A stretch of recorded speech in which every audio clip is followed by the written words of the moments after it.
Por cierto, esto tiene una historia muy interesante. Esta también. Esta también tiene algo interesante. Gracias por encontrarla. Es una buena historia.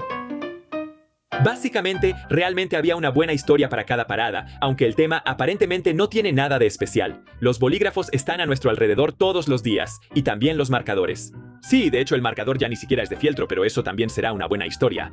Estamos en Pomaz, en la fábrica de ICO, donde llevan más de 70 años fabricando instrumentos de escritura.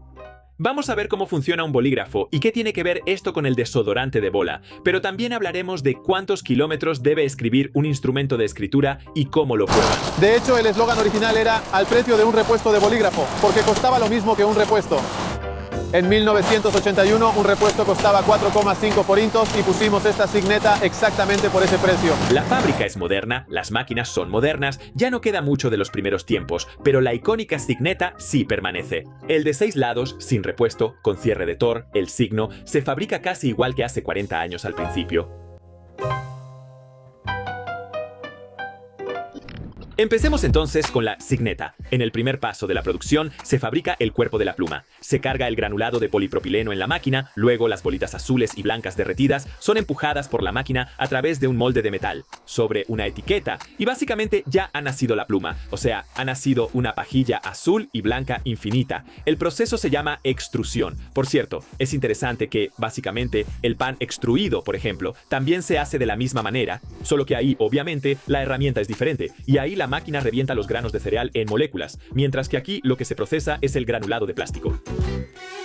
Hablando de plásticos, aquí principalmente se aprovecha la propiedad del polipropileno de ser flexible, pero al mismo tiempo resistente. Así que esas son las bases. Tal vez una pregunta interesante sería cómo es que la pluma termina siendo azul y blanca. El blanco viene de aquí, o sea, aquí en las diferentes púas. Primero está el azul, primero llega hasta aquí el azul, y aquí es donde agregamos la franja blanca. La máquina primero coloca el plástico azul derretido en una aguja interna, luego el blanco, y después de eso sale una serpiente de plástico hueca y continua del molde. Esta serpiente o hilo de plástico todavía es maleable y caliente, y un poco irregular, así que inmediatamente comienza a enfriarse, y mientras tanto el hilo adquiere su sección transversal final. Por cierto, todavía se fabrican 2,5 millones de plumas signeta al año, y como cada una mide 30 centímetros de largo, eso significa que fabrican aproximadamente 750.000 metros de estas tiras cada año. Pero eso es solo la versión azul con blanco. Pero claro, también se fabrica la signeta en colores rojo, verde y negro. Si contamos esas también, entonces este número es más bien el doble, o sea, 1,5 millones de metros. La serpiente de material fundido que sale de la máquina se enfría a temperatura ambiente al entrar en contacto con el agua. Así obtiene su sección transversal y resistencia final, así que en el último paso se corta a la medida. Y aquí hay una sierra circular que corta el cuerpo al tamaño adecuado. Ajá, wow. ¿Y esto? ¿Hay algún producto que todavía esté caliente? Entonces, cuando esto sale, prácticamente nos dieron un popote. Enseguida veremos cómo este popote se convierte en una pluma, pero vale la pena detenerse en esta creación un poco amorfa. Esto es una masa fundida y se forma cuando la máquina se pone en marcha. Así que es una especie de pérdida necesaria en la producción, pero de ninguna manera es un desperdicio, ya que el polipropileno se puede reciclar aproximadamente 20 veces. Así que esta masa fundida y las plumas que normalmente se considerarían desechos de producción siempre se trituran, y luego el material triturado se mezcla con el nuevo granulado. Ya tenemos los cuerpos de pluma cortados a medida, ahora la fabricación de las plumas continúa en otro lugar.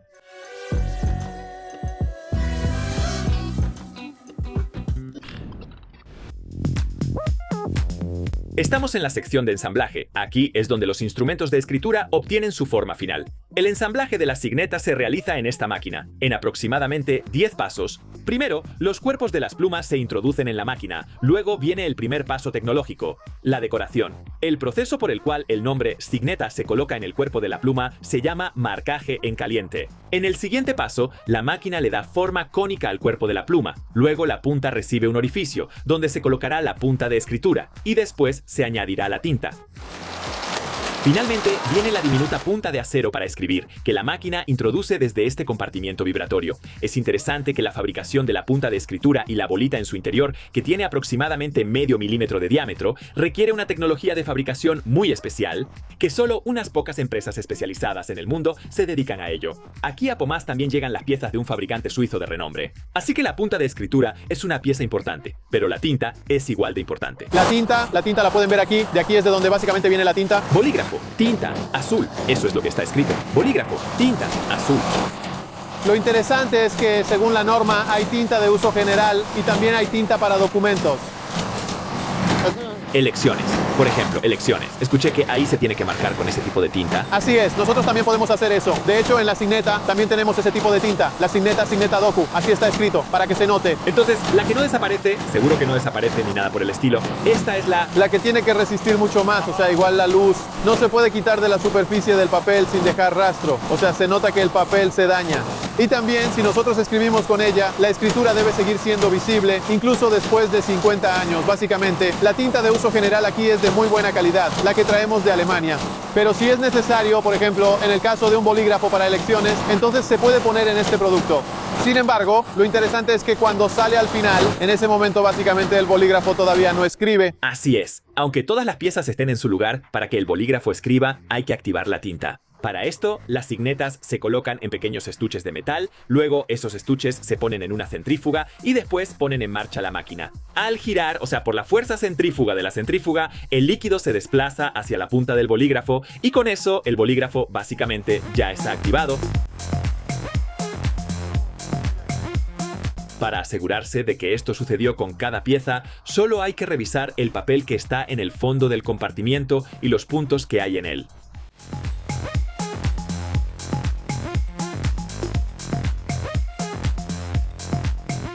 Y ya que hablamos de centrifugado, o sea de fuerza gravitacional, aquí vale la pena contar la historia, o más bien la leyenda, según la cual, durante el primer viaje espacial, los estadounidenses lucharon mucho para desarrollar una tinta y una pluma que funcionaran allá arriba, en condiciones de ingravidez. Los soviéticos se encontraron con el mismo problema, pero eligieron la solución más sencilla. En lugar de una pluma, llevaron un lápiz al espacio. Sea cierto o no, esta historia también muestra que la tinta, especialmente en un bolígrafo sin cartucho como este, es un factor muy importante, y aunque no lo crean, el capuchón también es un factor muy importante. Uno normalmente no se da cuenta, pero tiene una buena historia, que no es casualidad que haya un agujero aquí. Sí, a este capuchón lo llamamos capuchón de ventilación, o sea, un capuchón que deja pasar el aire.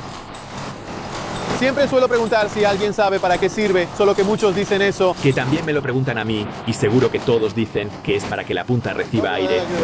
Pero bueno, si tenemos una pluma retráctil, esa no tiene tapa. Es válido. Esto solo tiene una función por un lado, para que no nos manchemos, pero la razón por la que necesita tener un agujero es porque se considera una pieza pequeña y se puede tragar. Y hay una norma de protección infantil que dice que si una pieza tiene menos de 18 milímetros debe ser permeable al aire, así que si alguien se la traga, no se ahoga. Otra curiosidad relacionada con la pluma es que, además de los 4 colores mencionados, también fabrican una versión antibacteriana predominantemente blanca. Esto surgió por el COVID y funcionó tan bien que todavía la siguen fabricando. Está disponible en el comercio minorista, pero principalmente se encuentra en consultorios médicos y farmacias. Por cierto, la pluma antibacteriana no solo se diferencia de las demás en el color, sino también en el material del que está hecha. Al gránulo de polipropileno se le mezcla fosfato de vidrio con plata, y gracias a este material, en la superficie de la pluma después de 4 horas, desaparecen prácticamente todas las bacterias. Bien, entonces es muy interesante que la tinta del bolígrafo tiene que correr sobre el papel. Entonces, ¿empezaste con el papel? Pero no puede correr en el cuerpo. En el cuerpo, así es. ¿Y eso cómo? ¿Cómo se puede resolver eso? Entonces, lo interesante era la fórmula de esto, porque ya muchos habían intentado inventar el bolígrafo. Incluso los egipcios intentaron encontrar el material. ¿De verdad? No era especial el exterior o la forma. Bueno, también podemos experimentar con esta tinta. No pudieron desarrollarlo. Porque antes, con las plumas estilográficas, si le ponías más tinta, estaba ese secante y entonces tal vez quitar del papel lo que sobraba y había que esperar. Tal vez hasta soplaban la tinta. La esencia del bolígrafo es que se puede usar sin que la tinta se seque dentro del cuerpo. Pero cuando la pones en el papel, entonces lo ideal es que se seque lo más rápido posible.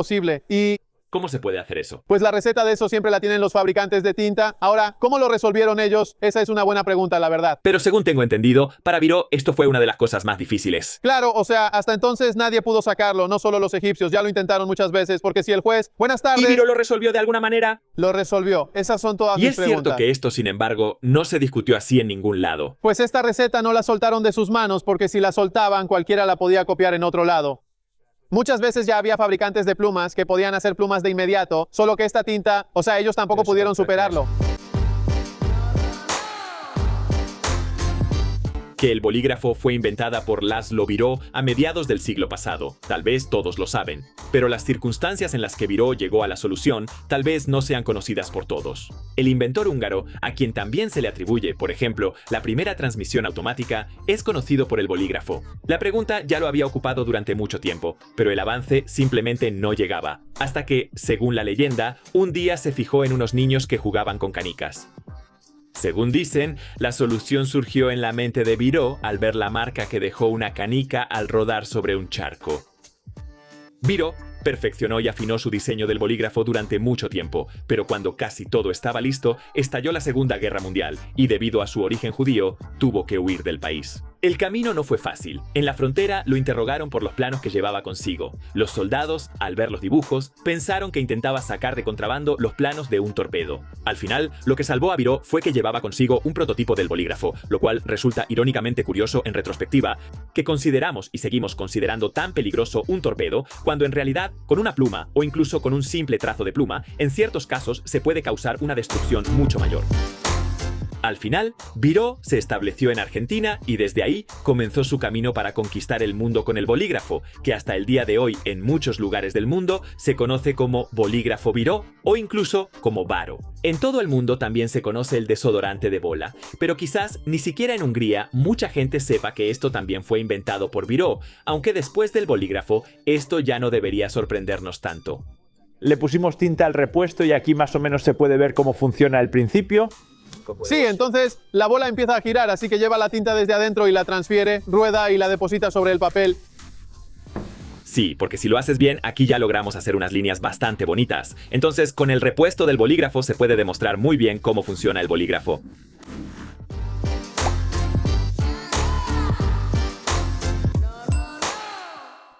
No sería correcto llamarlo marcador de fieltro, porque antes sí llevaba fieltro. Antes usaban un poco de fieltro en él. Rostirón. Rostirón. Así que, en teoría, ya no es correcto llamarlo marcador de fieltro, pero todavía lo vamos a decir así por un tiempo. Así se va a quedar, pero eso es lo que todos tienen grabado en la mente. Así es. Después de los bolígrafos vienen los plumones, o para ser exactos, los marcadores de fibra. El cuerpo se fabrica en la misma sección de la planta donde se hizo la base de la pluma Signeta que vimos, pero aquí el proceso no es extrusión, sino moldeo por inyección. Por supuesto, cada pieza de plástico tiene su propio molde de metal. Siempre se coloca en la máquina el que corresponde a lo que se está fabricando en ese momento. En el caso de los marcadores y plumones, el material base con el que trabajan también es polipropileno. Sin embargo, en el caso de los cuerpos de los bolígrafos recargables, que también se fabrican por moldeo por inyección, se utiliza un plástico ABS mucho más duro y rígido. Cuando las diferentes piezas se han fabricado en las máquinas de moldeo por inyección, entonces viene el ensamblaje, que generalmente es precedido por la decoración. Existen muchos tipos de procesos de decoración dependiendo de la forma, el tamaño o incluso la cantidad de colores. El proceso puede realizarse mediante serigrafía, como en el caso de este marcador amarillo, o mediante tampografía, como en el caso de la carcasa de este borrador de pizarrón.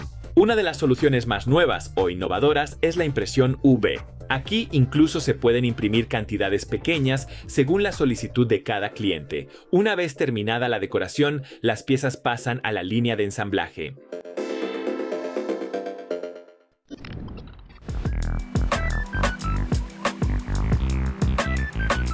En la planta, esta es la línea de ensamblaje más nueva y moderna. Básicamente, funciona sin intervención humana y ahora mismo está produciendo un marcador rojo y delgado. Los cuerpos de bolígrafo ya decorados salen de un contenedor vibratorio y gracias a la vibración entran en la máquina. En el primer paso, la máquina detecta con la ayuda de sensores en qué dirección está orientado el cuerpo y las piezas que no están en la posición correcta las orienta adecuadamente. Después, la máquina inserta el filtro en cada cuerpo y con la ayuda de una aguja inyecta la tinta, que en este momento es de color rojo desde el recipiente externo. después viene el tapón de cierre, luego un adaptador en la parte superior, en ese adaptador en el siguiente paso se coloca la punta de escritura y para finalizar se coloca la tapa. Repasamos los pasos, aunque no con todo detalle, y ahora vimos más de cerca qué hay debajo del cofre, es decir, cómo funcionan juntos el filtro, la tinta y la punta de escritura. ¿Así debo imaginarlo, que entra así de grande? Así es, así entra. Así entra, y entonces así va a escribir. Y así va a escribir al final, desde aquí adentro va a absorber la tinta. Aquí está este que ya está empapado, empieza a absorber y ahí ya aparece en la punta. A este tipo de cosas antes se les llamaba plumones porque la tinta adentro la sostenía una capa de fieltro.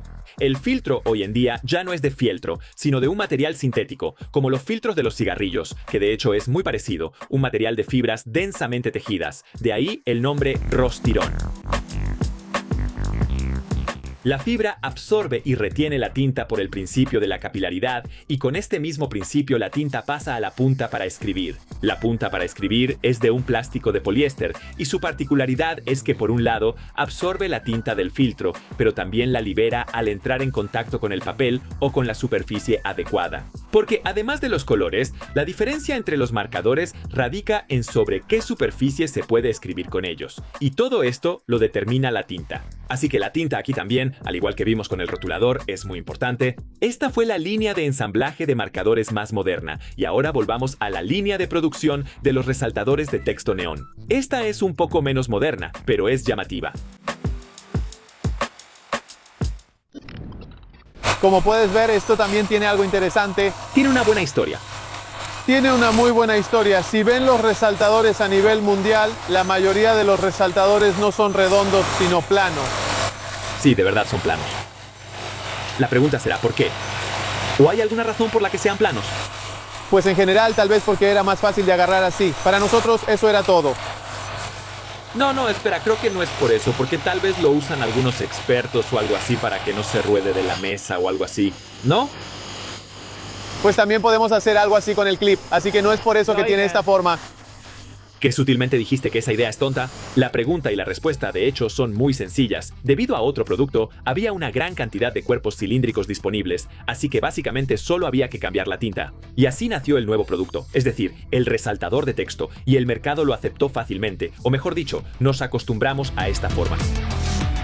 Como la máquina es un poco más antigua, el proceso aquí es menos complejo y también menos rápido en comparación con lo que vimos en la versión anterior. Los cuerpos que ya tienen la inscripción negra llegan a la máquina desde el tolva de alimentación vibratoria. Primero, se inyecta la tinta naranja neón en el filtro, luego la máquina empuja suavemente el filtro dentro del cuerpo y después se le coloca la punta de escritura. La punta de escritura tiene el característico extremo cortado que es típico de los resaltadores de texto. Aquí, la función principal es resaltar el texto o una línea, y para eso se necesita trazar una línea más ancha. Aquí de hecho, cuando sale fresco, también se puede ver aquí, o como viste antes, ¿por qué la punta está hacia abajo? La punta necesita aproximadamente medio minuto o un minuto para absorber la tinta. En esta grabación acelerada se puede ver realmente bien cómo se activa la punta, es decir, cómo absorbe la tinta. Con esto ya tenemos lo esencial.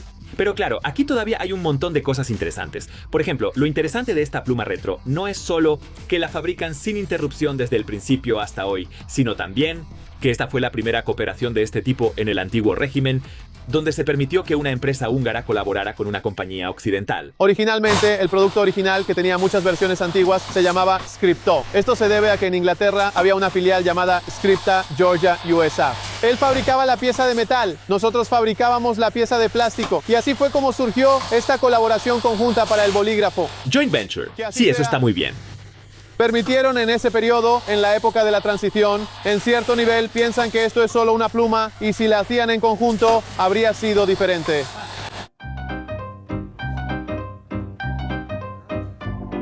Y si eso fuera todo, sería suficiente. La fábrica también tiene un laboratorio, donde hay muchísimos tipos diferentes.